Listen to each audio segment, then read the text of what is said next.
Diabetes mellitus atau yang sering disebut kencing manis merupakan sebuah kumpulan gejala yang timbul pada seseorang yang mengalami peningkatan glukosa darah akibat kekurangan hormon insulin yang relatif maupun absolut, di mana suatu keadaan seseorang yang mengalami peningkatan kadar glukosa darah puasa lebih dari 120 mg per dl dan gula darah sewaktu lebih dari 200 mg per dl.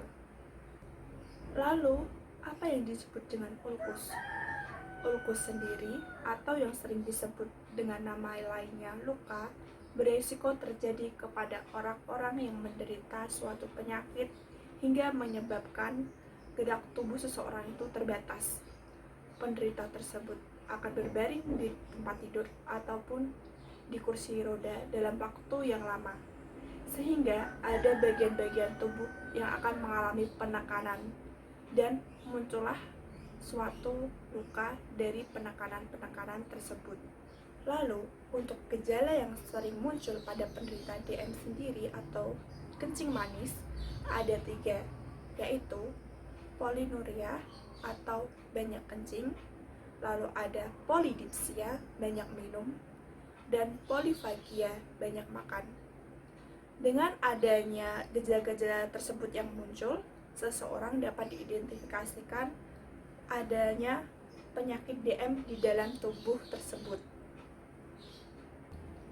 Sebagian dari Anda pasti akan bertanya, mengapa seseorang yang memiliki penyakit diabetes mellitus memiliki gejala sering buang air kecil, lalu sering merasa haus, dan sering makan atau mudah lapar. Nah, untuk penjelasan lebih detail, saya akan bahas dalam materi kali ini. Jadi, tolong perhatikan dan simak baik-baik video saya kali ini. Setiap hari kita mengonsumsi makanan ataupun minuman yang mengandung gula dan karbohidrat. Jadi, karbohidrat ataupun gula tersebut akan masuk ke dalam tubuh dan akan diubah menjadi glukosa. Glukosa tersebut akan diubah menjadikan energi bagi otak, jantung, dan otot-otot kita untuk beraktivitas keseharian. Ketika makanan dicerna, gula yang terkandung di dalamnya akan diubah menjadi glukosa. Glukosa tersebut akan ditransfer ke seluruh tubuh melalui darah dengan bantuan insulin.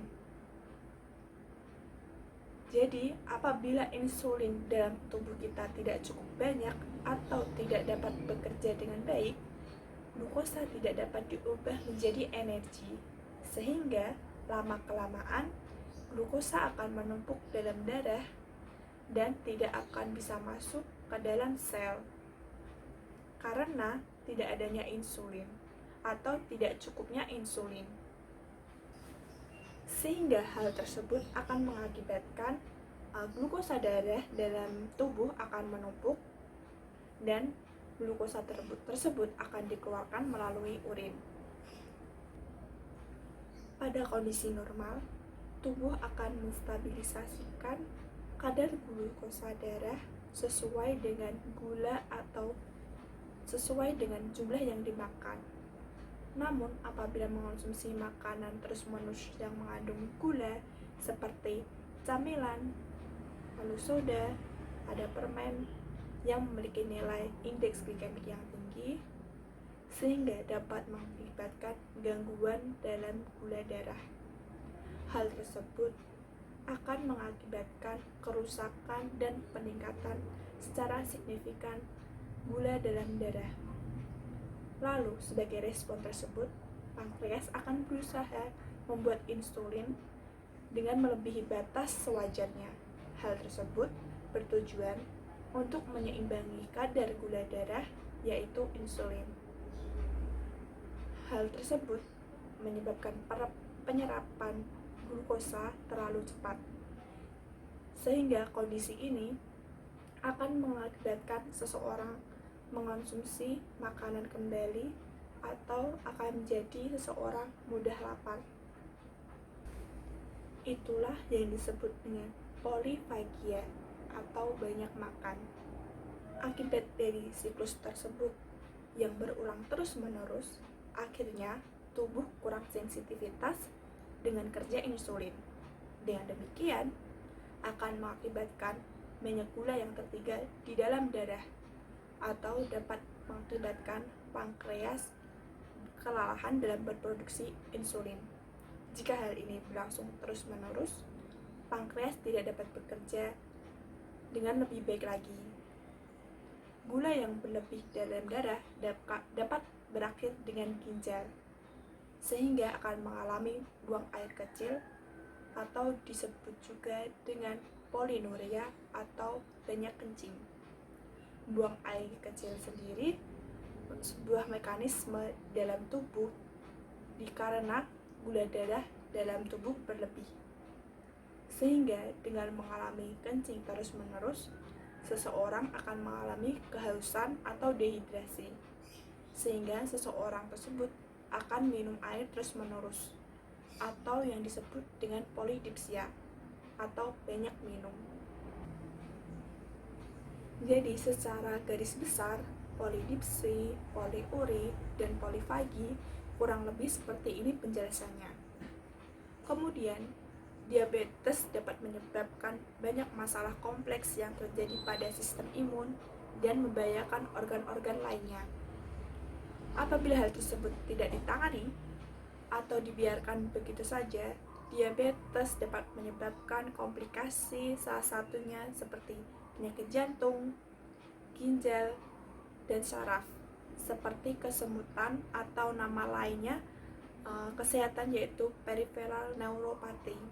Selain itu juga, diabetes ini dapat menyebabkan berkurangnya kemampuan regenerasi pada sel, yaitu pada luka. Dan luka tersebut cenderung gampang terinfeksi. Nah, kali ini aku akan membahas hubungan DM dengan lupus. Diabetes mellitus sendiri dapat menyebabkan seperti tadi berkurangnya kemampuan regenerasi pada luka atau sel dan menyebabkan luka tersebut cenderung mudah terinfeksi. Dengan hal demikian terjadi karena gula yang tadinya tinggi di dalam darah tidak dapat masuk ke dalam sel. Akibatnya, luka yang membutuhkan energi dan nutrisi untuk regenerasi sel tidak dapat cukup energi karena gula tidak dapat masuk ke dalam sel. Ketika luka mengalami regenerasi sel yang lambat, akan mengakibatkan luka tersebut susah sembuh dan mudah mengalami infeksi. Jika hal tersebut dibiarkan terus-menerus, akan mengakibatkan sel-sel dan jaringan tersebut mati. Lalu, jika jaringan tersebut mati, luka tersebut perlu diamputasi. Dalam penerapan pola makan diabetes mellitus sendiri, terdapat 5 pilar yang perlu ditegakkan, yaitu yang pertama, ada edukasi, lalu yang kedua, ada perencanaan makanan, yang ketiga, ada cek gula darah secara teratur, yang keempat, ada aktivitas fisik, dan yang kelima, penggunaan obat-obatan. Untuk perencanaan makanan sendiri, berpedoman ada 3J, yaitu 3J sendiri terdiri dari jadwal, lalu ada jumlah, dan juga jenis. Untuk jadwal sendiri, seseorang yang terkena DM didapatkan 3 kali makanan utama dan 2 kali sampai 3 kali snack dalam sehari. 3 kali makanan utama dapat diberikan pada waktu jam 7, jam 12, lalu jam 7 malam. Untuk selingan dapat diberikan pada pukul 9 atau 10 pagi, jam 3 sore, jam 8 malam. Lalu pada poin yang J yang kedua, yaitu jumlah. Jumlah sendiri untuk kalori atau energi dihitung menggunakan rumus Perkemi, yaitu jenis kelamin, usia, aktivitas fisik, stres metabolik, berat badan, atau status gizinya. Sedangkan untuk komposisinya dalam energi atau kalori tersebut harus memiliki karbohidrat sebesar 50-60%, lalu ada lemak 15%, dan protein 1-1,2 gram per kilogram berat badan. Protein diberikan sedikit tinggi untuk menangani luka yang terjadi pada DM atau luka yang terjadi pada ulkus diabetes mellitus. Lalu, selain itu, penderita diabetes mellitus dapat berpedoman dengan isi piringku yang dibuat oleh Kemenkes. Isi piringku sendiri disajikan untuk sekali makan yang terdiri dari setengah porsi makanan pokok dan lauk pauk, lalu setengah porsinya lagi sayuran dan buah-buahan. Lalu untuk poin yang ketiga, yaitu poin J yang ketiga, yaitu jenis. Seseorang yang terkena DM dapat mengonsumsi hampir seluruh makanan sesuai dengan jumlah kalori atau energi yang didapat menggunakan daftar bahan makanan penukat. Jenis yang dipilih pada seseorang yang terkena diabetes mellitus atau kencing manis yaitu bahan makanan yang memiliki indeks glikemik yang rendah. Indeks glikemik yang rendah sendiri adalah angka yang diberikan kepada makanan tertentu yang menunjukkan seberapa tinggi makanan tersebut meningkatkan gula darah setelah dikonsumsi. Semakin kecil atau semakin sedikit indeks glikemik, maka akan semakin kecil juga dampak yang diberikan kadar gula darah dalam tubuh untuk penderita diabetes mellitus. Indeks glikemik sendiri dikelompokkan menjadi 3, yaitu ada rendah dengan nilai kurang dari 55, lalu ada sedang dengan nilai 56-69, lalu ada tinggi dengan lebih dari 70. Nah, kali ini aku akan membahas lagi dengan contoh bahan makanan dengan indeks glikemik yang rendah, sedang, dan tinggi. Berikut saya berikan contoh-contoh pengelompokan dari indeks glikemik rendah, sedang, dan tinggi. Untuk indeks glikemik yang rendah, ada beberapa contoh seperti nasi pulen yaitu dengan nilai indeks glikemik 50,80, lalu ada kacang tanah 8,46, kacang kedelai 17,43, dan untuk buah-buahan seperti pepaya dengan nilai 37, jeruk dengan nilai 40, dan apel dengan nilai 38. Sedangkan untuk indeks glikemik sedang terdapat kentang dengan nilai indeks glikemik 62, roti gandum 65, dan untuk buah-buahan terdapat seperti pisang 57,10, melon 67, dan madu 61. Sedangkan untuk indeks glikemik yang tinggi terdapat seperti roti tawar dengan nilai 70, singkong dengan nilai 94, dan lalu ada soft drink atau minuman soda dengan nilai 76, dan semangka 73. Itulah beberapa contoh dari indeks glikemik rendah, sedang, dan tinggi. Untuk penderita diabetes mellitus atau sering disebut kencing manis, perlulah mengonsumsi indeks glikemik yang rendah.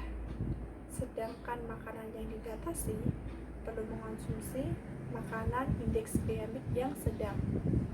Dan untuk yang dihindari yaitu makanan yang berindeks glikemik yang tinggi. Terima kasih telah menonton video edukasi ini. Semoga video ini bermanfaat bagi kita semua.